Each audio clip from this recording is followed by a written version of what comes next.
Today on the We Invested podcast, we have Viktor Jiracek, and he is the founder and CEO of Sell Your Gainesville Home Today.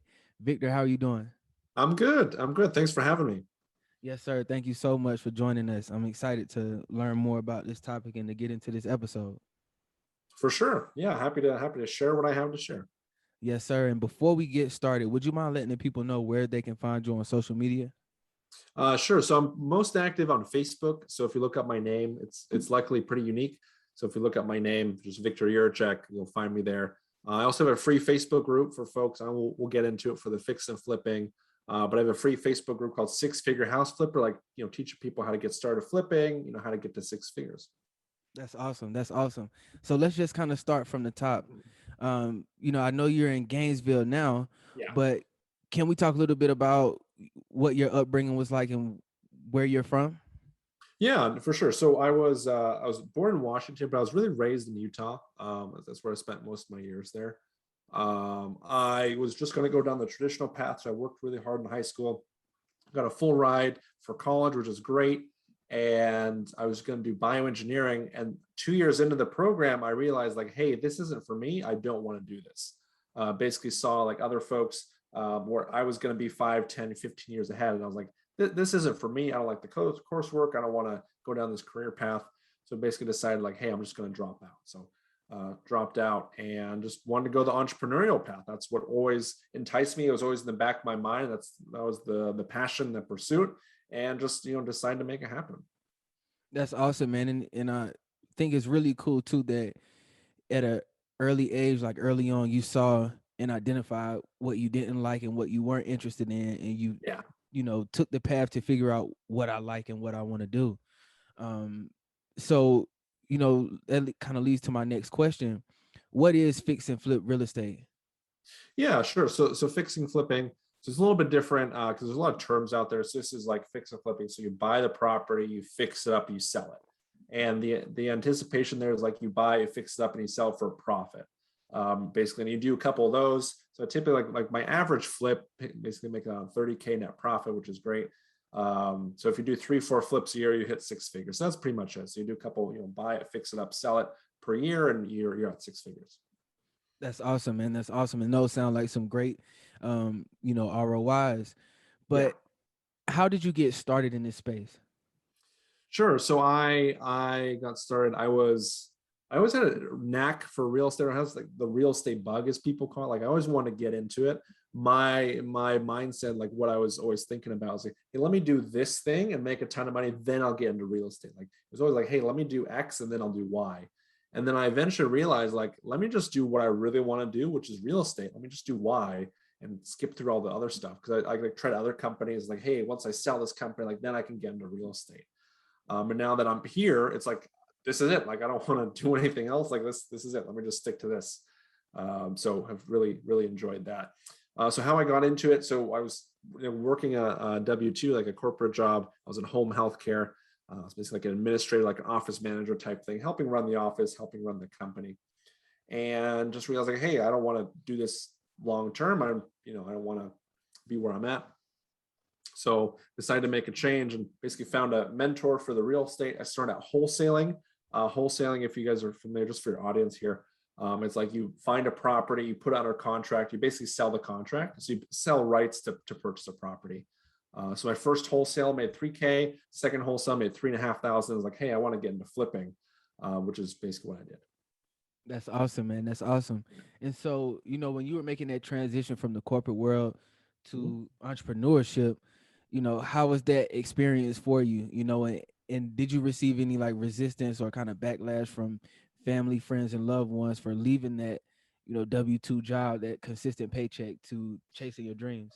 I think I got more resistance like leaving college, but I always knew like in the back of my like I can always go back to college, right? It's like it's not like it's a fixed thing. Like you have to do it this year or you're out forever. So that I got more resistance there because I was after the college thing, I was kind of following the entrepreneurial path for some time. So it's not like, I needed to, do whatever. Like I got less resistance later on.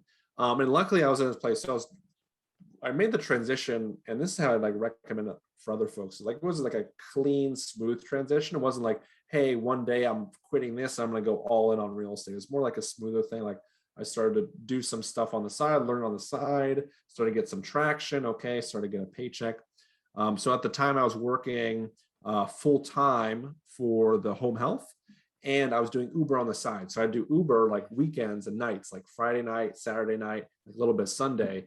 And I do pretty well. I made like $500 a weekend. So I was at like $2,000 a month just with Uber, which isn't, it's not a ton of money, but it's also not like, chump change, so to speak. So it was like, okay, cool. And that's how I made the transition. It's like, okay, let me leave the W-2 then full time just so I can like focus on the real estate, because I was trying to get some traction and starting to get some success there. And then I would still do the Uber. So I had this kind of nice bridge, this nice transition. So it just transitioned really nicely, where it wasn't like, okay, I don't have any more income. It was like, okay, I'm still doing the Uber, so still making money. I can still pay the bills. Okay, got my first check from the real estate. Okay, cool. I can start to focus on it more and more. So I think that's just the best model to do it. It's not like, I don't recommend a lot of folks like stop everything you're doing and jump in all in. There's some validity to that, but I think there's more validity to like just taking it step by step, and just having success that way. Not being like, hey, I want to do real estate. Okay, cut everything off. Everything's done. It's full-time real estate. Just having that nice transition, I think, is key. For sure, man. And I think how you described it and how you actually accomplish that transition is one of the best ways to do it. Yeah. And especially talking about driving Uber, just to make sure there was always some sort of cash flow coming in. Yes. So when you were driving for Uber, did you learn did you pick up any memorable lessons or anything along the way while driving Uber? From Uber specifically, probably not. I mean, just make sure your car is clean and be nice to folks and drop them off and that sort of thing. Oh, I think maybe one thing is like the majority of people with Uber like would be nice and like there wouldn't be a problem, but there'd be like that 1 out of 100, which was just a pain to deal with. So just realizing like you can't please everyone, and just trying to do the best you can, and you just realize like everyone's not going to be 100% satisfied. I think that applies to real estate too, because we've done deals like we fixed up, we flip it, and then there's like minor issues like post sale, like they're like, oh well, there's like the light bulb went out, or hey, like this light socket doesn't work anymore. It's like, well, it is an older house, so it is gonna it's gonna like depreciate. Some things are gonna break. You're a homeowner, you gotta fix that. We can't be changing light bulbs 5 years out after we sold the property. So it's that sort of like mindset. Like I know it's easy for people to get caught up in like, hey, I gotta please everyone all the time, and that's just a recipe for disaster. For sure, for sure. And so, a lot of people would hear that, that you made that transition from the corporate world to entrepreneurship, but not just Mhm. any entrepreneurship, but working with real estate. Majority of the time, these are big investments. These are large Yeah. numbers for the most part. So, was that ever intimidating for you to start kind of dealing with these huge numbers and huge investments? I think to start, yeah, definitely. And like for my market, like Gainesville, like it wasn't that big of an investment. It was like 100,000, like anywhere from 50 to like 100,000 type of thing. So it wasn't like big numbers, but there was that aspect to it as well. I think the thing is like you just kind of get used to it. Like if you have enough exposure to something, you just kind of get used to it over time, and you just get comfortable with dealing with those types of numbers. For sure, for sure. So, what would you say has been your best flip yet? Oh, best flip. So best flip we did, I guess it was about a year ago, actually. Now, like I guess a little less than a year ago. So we bought it for something like 73. We put in like 60 and we sold for 200. We actually almost ended up not doing the deal. What happened? So a wholesaler brought us the deal, like a bird dog or someone brought us the deal, like, okay, cool. We're going through the process of closing it, and then the wholesaler, like we had under contract, then she found someone who was going to pay higher. So she was trying to like kill the deal, like, hey, this isn't a good deal, trying to like get us away from the deal. So making the transaction as rocky as possible, like so she could sell it to someone for more and make more money. So basically we weren't having it. So we ended up closing on the deal. So we bought it anyways. There's a whole situation that dragged on for a whole month. We ended up buying it. Okay, great. As we got into it, we found there's like this mold issue, and we got our first quote for the mold. That was like 20 grand. like, oh shoot, 20 grand, that's way over budget. We weren't expecting that sort of stuff. The person who wanted to buy it from the wholesaler was actually the neighbor. He's like a Mulder mediation guy. So post-closing, we even asked them like, hey, do you want to buy this property? At that point, we were happy, like, hey, if we can just break even, we'll be happy. We have a lot of deals going on. So if it's not one deal, like we've got another one. So it's no hard feelings there. And luckily he said no, he changed his mind, like, hey, I don't want to buy the place anymore. So like, okay, I guess we're stuck with this property. So we got quotes. Eventually found someone, they were willing to do it for like 7 grand. So we did the mold remediation, did the renovation, like fixed up the place, sold it, and that was our best flip. We made like 64K net profit, and we almost didn't do it. So I think the lesson there is like really like stick to your guns. Don't like let fear overtake you. There's value to fear. Don't get me wrong. Like it's an emotion. It's there for a reason, but don't let don't let a little hurdle or a speed bump throw you off your course and off your journey, where suddenly like, hey, I don't want to do this anymore. Hey, I want to give up. Because if we gave up, we would have made zero. We would have broke even versus making 64K, which is life-changing amount of money. So I think there's a good lesson there, but just don't get caught up in the moment, so to speak. Like really think long term, stick to your guns, stick to the plan, and just make it happen. For sure, man. And that really speaks to, the perseverance that you have Yeah. to see these, inconveniences, $20,000 inconveniences, and still, figure out a way to make it happen. Yeah. So, what emotions were you feeling, once you finally closed that deal, and, that was like one of the best flips you've had today. What were you feeling? They're just feeling really good, and like, yeah, let's do more of these. And Right. I think it's good because it's me and a partner on that one. So it just goes to show like, hey, let's just stick to our numbers. Like we know what we're doing. Like on your first deal, it's okay to have like some self-doubt, but when you're at a level where I'm at, so I'm on track for about 30 flips this year. You just got to stick to your numbers, just stick to your guns. Don't let like kind of fear hold you back. So I think it was just more confirmation of that. Like, hey, just, what you're doing. And I think that's for a lot of people. Like you deep down, like deep down, like you remove all the layers, like deep down, what you're doing. And deep down, like, you can be successful. You just got to follow the steps, follow the path. So yeah, that's the biggest thing. So it's good confirmation. It's a great deal. Just open this up for other deals, honestly. That's so awesome, man. And you mentioned that this deal happened in 2020, Yeah. and also the pandemic happened in 2020. Right. So how did the pandemic impact your business? Did it slow anything down, or did it make you guys have to pivot and adjust how you do things? How did it affect you guys? Yeah, sure. So that one, for that deal, we bought it in late 2020. We sold in early 2021. So it's kind of like straddling those 2 years. So with Corona, what was interesting, so pre-Corona, if you would have told me like, hey, the housing market's gonna boom and it's gonna get hotter and it's gonna go crazy because of Corona, I would have been like, you're crazy. There's no way a pandemic is going to cause the real estate market to boom. But I would have been wrong. So like, I was flipping back in like, February, March, April, all that stuff. And when I saw it initially, like I kind of panicked, like, oh shoot, this isn't good. Got to watch out, like pandemic, and that can't be good for real estate. So I was thinking the market was going to go down. And I kind of panicked, sold like 1 or 2 properties. Like looking back, we could have gotten more, but just kind of sold it. Like we still made a profit. Instead of making 30K, we made like 20K, but at least we got off our books and got it moving. So that's basically what happened. So with Corona, like things just really heated up. We had government intervention. So like the Fed lowered interest rates, they increased like stimulus. So people had money.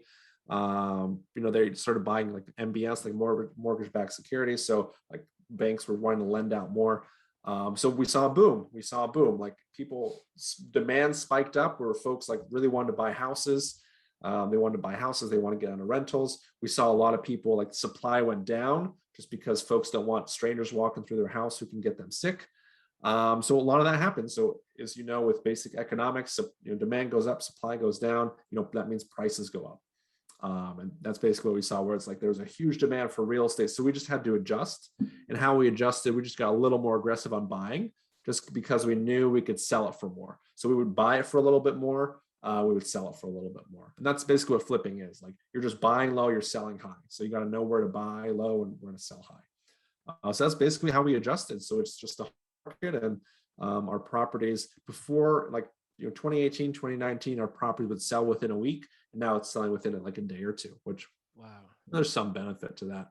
And then my final thought there, like my thoughts with flipping, it's always the same amount of difficulty because we're always on the like both sides of the transaction. We're buying and selling. Mm-hmm. So sometimes it's really easy to buy, super hard to sell.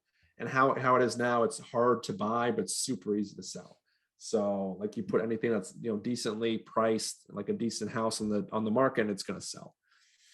So it's that kind of mindset. So like, yes, we've adjusted. Yes, we've turned it into like one of our most profitable years, which is great and exciting. Man, that's awesome. That's great to hear. Yeah. But kind of on the, I guess, on the opposing end of that, or on the flip side, Mm-hmm. what would you say has been your worst flip? Oh, worst flip. What happened on one flip? Like we actually broke even. So we put in X amount and we got that money out, which I guess isn't like the worst that can happen. You can always lose money on a deal. Luckily, that didn't happen. So basically, what happened? We bought a property. We bought it for 87. We were gonna put in like 10-ish, and then sell for like 140. And what happened? We did all those things. We bought it. We fixed it up. Listed it, got under contract. That's awesome, great. It didn't appraise was the issue. So we had it under contract for 140. It appraised for 109. So 109, which is a huge gap. For your listeners, that's a huge gap. And the buyers were saying like, well, you should still sell it to us. And like, we're going to lose money at that amount. So we're like, okay, well, no, thanks. We're going to just pass on that. So basically what happened, it didn't appraise. It was going to go through like an FHA pathway, and FHA appraisals stick to the property for 6 months. And that was our best bet to sell the property, was like FHA. It was going to stick to the property, so we wouldn't be able to sell it for 6 months. We're like, that's not going to happen. We turned it into a rental. We rented out for $300 a month, $400 a month cash flow. That was like net to us. So we did that for a couple months, like probably 6 months. And then the tenant moved out. They're like, okay, cool. Let's list it again. So we listed again. It sat there for a little bit. Eventually got under contract, sold. It appraised this time, and yeah, what happened on that one? We had to refinance it out. So because that there's like fees involved. So like if we didn't have to refinance it, we would have made probably 10K net. But that was the quote unquote worst deal. So it just goes to show, like, if you know what you're doing in real estate, like your worst isn't that bad. Like Right. we bought the property. Worst case was like a cash flowing asset, which I don't know about you, but that's not that big of a deal to me. Right, exactly. And something that's pretty interesting to me, and I want to ask you about is, I earlier you mentioned having a mentor. Yeah. But what are some of the ways that you gain knowledge in this field? Because it seems like when a problem arises, you guys have a solution for it, or a way around it, or a way to kind of get through it. So how did you gain your knowledge base? Was it through all hands on? Was it through reading? Like, how did you do it? Yeah. So just to make a note, like when I'm telling the stories, when I'm looking back, it definitely looks like it's easy to connect the dots. Like it's like, okay, A, B, C. In the moment, it's like, okay, I don't know what to do. And you got to figure it out really quick. You got to be quick on your feet. So just to say, like, when I'm going through, I'm not always like that. Like, oh, great, let's do this. It's like always like a week of like, what do I do now? Okay, now we got to figure it out. I think I learned a lot through just like networking and knowing others is the first thing. Mentors is always helpful. That's the second thing. I think, just for your listeners, a piece of advice, like good local RIA groups, like real estate investor groups, is super valuable.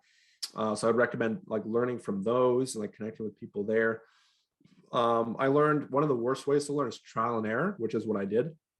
Try something out, it doesn't work. Try something else out, it doesn't work. Try number 3, that does work. Okay, let's stick to that. And like you can do that, and that's a great way to learn. But it's it's a beast. It takes up time, energy, effort, money. So those are the different ways I learned. And yeah, you just learn over time, and you do more of these, and you make mistakes, and like, okay, well, we'll make that mistake again, and then you just look back and like, okay, well, cool. I don't, got a great base here. For sure, that's awesome. And it just shows the benefit of one networking and just learning it different ways, like just not trying Yeah. to take one path to figure it out, just taking multiple paths, and you get to see different scenarios and different situations. And I feel like it kind of helps push you along faster, or expedites that process, that learning Yes. curve, if you kind of get your hands in learn in different ways. Yeah. But leading to my next question, how can a new person, or how can a person new to real estate, source funds and even deals? So when I typically when new people ask me like, how do you get started? Like two questions are always like, how do I get the money? How do I get the deals? And like the biggest thing is actually like, how do I get the deals? Because if you get a good enough deal, like people are going to throw money at you to get it done.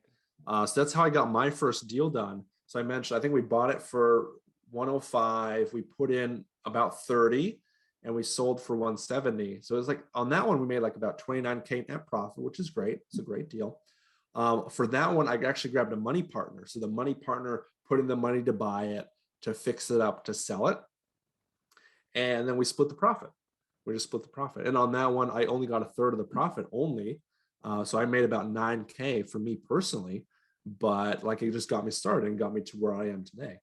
So that's what I recommend for folks asking about the money partner. Like if you have lots of money and great credit, like, okay, you can go different routes and there's different options.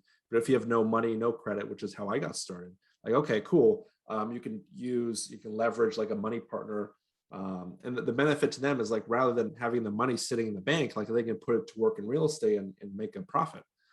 So in my example, like have them have, 100 grand plus in the bank account, or do they want to make 20 grand, off that money, which is a great return.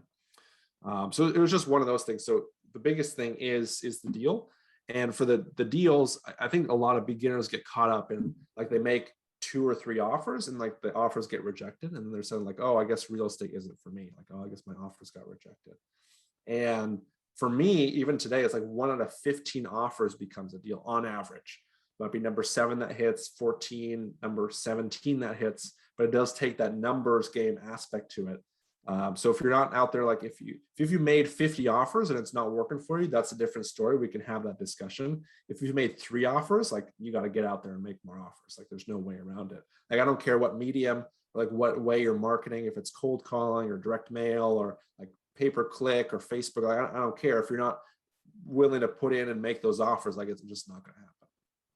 For sure, for sure. No, that's awesome. And that's, some great advice, because pretty much everything boils down to like a numbers game. Yes. You know, Yeah, so pretty much. it's just And I found about. that out and I'm glad I got that, because then it's easier, right? So like, okay, I made an offer, that's 1 down, 14 to go. Okay, I made another offer, that's 2 down, 13 to go. And it just becomes more manageable mentally versus like, Exactly. oh, when am I going to get a deal? When am I going to get a deal? Exactly. No, I agree with that 1000%. And a little earlier, you mentioned how COVID actually made the real estate market boom. And I Yeah. guess with some help from the government and stimulus, and is, pump some artificial life into it. Yeah. So where do you see the housing market headed to now? Well, we've basically seen like what the government's policy is. It's basically like a intervention policy. Like they're going to like inflate these asset classes, and they don't want things to collapse. They don't want like another 08, 09. Basically, what I'm seeing is like another, like just like a cool down essentially. So like I think we kind of peaked back in like May or June. Like that was the hottest the market ever was. Now it's kind of like inventory is getting back to normal, and like interest rates are kind of all over the place, but kind of normalizing, if you will. So it's just more of like a cool down versus like a crash. It's more like a peak and then plateau versus like it's up and down. It's kind of what I'm seeing. It's just kind of like a slow process of just kind of cooling down. So that's what I'm seeing. I'm not really seeing any sort of crash or anything. That's kind of my 2 cents. For sure. And so, what does that cool down mean for your company? Does that mean staying aggressive with purchases, or does that mean you cooling down as well? No, I mean we're still buying. A deal's a deal. And then worst case, like we've just decided, like worst case, we'll just turn it into a rental. Just as mentioned, like worst case, it's not a flip. At least we have a cash flowing asset. It's like $300 a month. So, when that's your worst case, like it just makes sense to just go for it. For sure, for sure. And just kind of speaking on the topic of rentals, Yeah. what's the importance of having that passive income to you? Well, how I see it, and this is why I do flips. Like you do a flip, you do a rental, you do a flip, you do a rental. And every time you do a flip, let's say you make 20, 30, 40,000, that's great. You can put that into a rental as a down payment. So you can buy rentals forever. You can buy cash flow forever. And just setting yourself up for like a life you want to enjoy. Like a lot of people like, hey, I want to travel. I want to spend more time with family. I want to be my own boss. I want to like have financial freedom. And that's a great way for passive income where it's a really great mindset's a really great way of life where you wake up and you're like, hey, I don't have to work today. Hey, I don't have to do XYZ today. Like I can just relax. And that's what like passive income is. Like, hey, I don't have to do anything, and I know I'm going to make X amount per month. And that's a really cool feeling. Like it just really allows you to open up and like live the life you deserve. For sure, for sure. That's awesome. Mhm. And a little earlier you were just talking about when you got started in real estate, you were focused on networking. Yeah, So, and you have this team, because it takes a team. You need contractors and you need yeah. the people out finding the deals and sourcing the deals and things of that nature. So, what would you say is the importance of having a good team, and how did you build your team? Yeah, I mean, team is key. There's no way around it. Like you have to have a team. Like that's what I thought of early on in my career. Like, let me just do everything. And that just doesn't work because you're not going to be good at everything. And like you only have so much time and energy in the day. It's like, okay, you got to have a team. How do you build a team? I think a lot of people make the mistake with building a team. They always look outwards instead of looking inwards. Like you have to be the person that others want to work with, if that makes sense. So you got to be like on time, you got to be dependable, reliable, get stuff done, that sort of thing. So like before you focus on like bringing in a team, you got to really focus on yourself. Like let's say you're a B player and you want to bring on an A player. Like an A player isn't going to want to work with a B player long term. Like they might for a little bit, but not really long term. So you got to level yourself up to that A player status so you can bring on other A players, bring on other B players, all that sort of stuff. So just really like focus on yourself and like really make sure you're doing a good job first. What really makes me, I don't know, makes me laugh or makes me cry, I don't know. But when like contractors, we're going to hire a contractor, okay, great. And like they don't show up on time and they don't do a good job, like it takes them longer than expected, like they mess up on several levels. And then they're like, oh, well, I don't have a lot of business or I'm not very busy, or like, hey, can you give me more work? It's like, hey, you didn't show up on time, like you show up a day late and like all this different stuff. And it's just like the basic stuff. And a lot of folks don't like do well at the basics.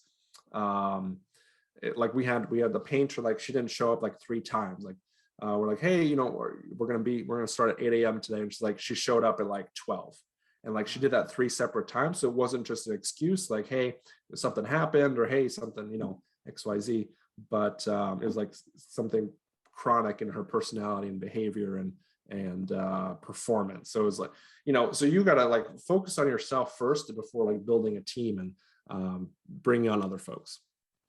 For sure, and that's a great piece of advice. What would you say is your favorite aspect or your favorite thing about being an entrepreneur? Ooh, huh. That's a tough one. I think for me, it was just always something I just wanted to do. So I think just like settling into your passion or settling into what you really want to do is really cool. Like, because like jobs are fine, don't get me wrong, but I just always saw myself as like business owner doing something business related. So that's probably the coolest thing. I know people say like, have a legacy or pass something on or kind of build something. Like I think that's just it for me. Like that's just naturally who I was. So just to be able to do what I want to do, that's probably what it is. That's awesome. What is the single most important reason for your success? Yeah, yeah. I think the biggest thing, what I've always seen is like a mindset precedes everything. So every time I've had like a shift in mindset, like the income is followed. So if you can take care of your mindset first, like the rest falls in place. Now that's a great quote. I like that. I'm gonna Yeah. have to write that one down. Yeah. Okay. For sure. For sure. So how would you like for people to remember you and your company? I want to like for people to remember the company. For this like specific for the flipping company, I'd say like, you know, they did what they say they were going to do, and like they performed on their end, and you know, we're happy, something like that. And that's good. Like it's really cool. Like when we're at the closing table, we're like, we're going to sell the flip, and like we hand over the keys, and they're like, yes, we're excited for this house. We love this house. You know, can't wait to move in. Like that's a cool feeling. For sure, for sure. That's awesome. That's awesome. And so, what does the future of Sell Your Gainesville Home today look like to you? I just want to do more deals, bigger deals, better deals. That's pretty much the goal. Just to, you know, just keep at it, and I've enjoyed it so far. So just do more of them. The goal is 30 flips this year. I don't know what it's going to be next year, so just continue. That's awesome. That's awesome. Victor, thank you so much for your time today, man. I really learned a lot. But before we get out of here, at the end of every episode, we like to play a rapid fire question game where I ask you Sure, 3 questions. So if you're willing to play, I'll go ahead and ask. I'm willing to play. Has anyone ever said no? Now, people don't say no, but they might skip some questions sometimes. Oh, sure. Okay. Yeah. Let's see what the questions are. Let's before I accept. For sure. All right. So question number 1, where's your favorite place to travel?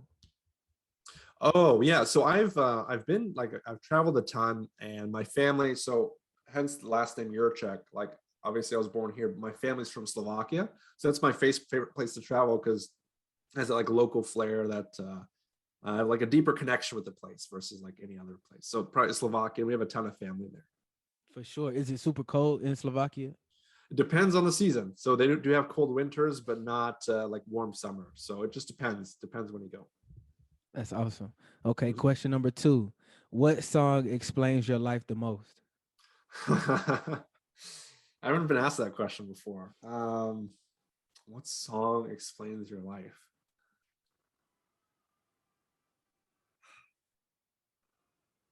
I mean, Rocket Man. I don't know. I've never been asked that question before. That's dope. No, that's a dope answer. Yeah, Rocket Man. I like that Rocket Man. though. I like that. All right, all right. Final question. What's an amazing thing that you did that no one was around to see? Oh, huh. That's an amazing thing. Let's see. I've I'd say on a lot of these properties, like there's little details we add, like maybe people won't notice, or they won't see, but like we know that it's there. Like you know, maybe we fixed something properly, or like we did it right. So I'd probably say that. Like we did it, you know, we did it 100% fine, and like the inspector would never know, or like no one would ever know, but we know we did it right. Like that happened on a flip here recently. Like the framing in the bathroom wall, like we opened up the wall, the framing wasn't proper. Like we could have closed it up, and like nobody would have ever known, but like we fixed it. So it's probably like a lot of those little things accumulated. For sure, man. That's awesome. Victor, thank you so much for your time today, man. I really enjoyed this interview and I've definitely learned a lot. No, I appreciate it. Thanks for having me. Awesome, man.